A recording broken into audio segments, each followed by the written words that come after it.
गया। तो ये इसको हमने डेसिमल फॉर्म में लाए तो ये 1.75 हो गया।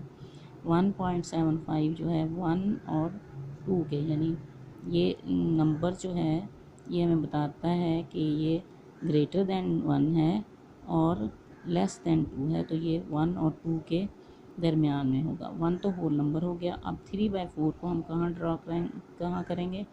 तो 1 और 2 को के दरमियान जो पार्ट है हम इसको 4 इक्वल पार्ट्स में डिवाइड कर देते हैं, 1 2 3 एंड 4। तो 4 इक्वल पार्ट्स में से जो थर्ड पार्ट है वो 3/4 कहलाएगा। 1 2 3, 1 होल 3/4 यहाँ पे पॉजिटिव नंबर है, ये यहाँ पे लाई करेगा। नेक्स्ट हमारा है पार्ट 4 जो -2 होल 5/8 है।